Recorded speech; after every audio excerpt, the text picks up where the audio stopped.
katawan ko sa ating lahat, lalong-lalo na sa ating mga minamahal na guro, sa aking kapwa mag-aaral at sa ating kagalang-galang na mga hurado. Ako po ay nagagalak na maparito sa inyong harapan upang ihatid ang aking talumpati na pinamagatang ang batang mahilig magbasa, tagapagtaguyod ng matatag na isip.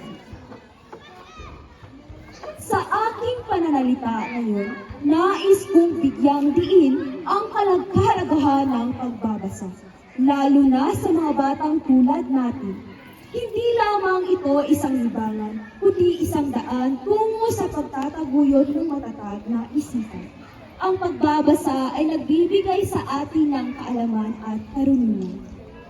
Sa bawat pahina na ating binabasa, nagkakaroon tayo ng bagong pananaw sa mundo, nagkakaroon tayo ng bagong kaibigan, at nagkakaroon tayo ng bagong pangarap.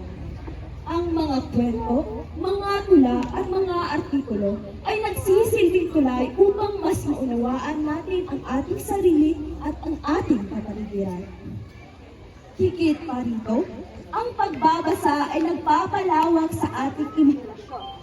Sa pamamagitan nito, nakakakita tayo ng bagong posibilidad, nakakagawa tayo ng mga bagong konsepto, at nakakalikha tayo ng mga bagong solusyon.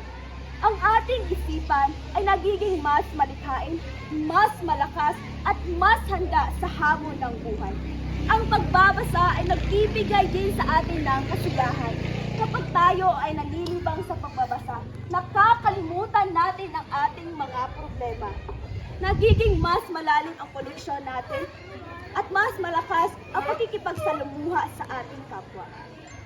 Sa madaling salita, ang batang mahilig magbasa ay isang batang may matatag na isipan, isang batang may malawak na kaalaman, malikhaing imahinasyon at positibong pananaw sa buhay.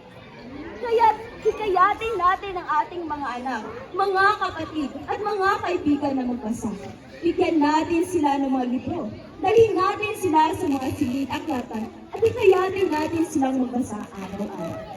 Sa pamamagitan ng pagbabasa, matutulungan natin sila maging matatag na mag-aaral, matatag na mamayan, at matatag na tao. Maraming salamat.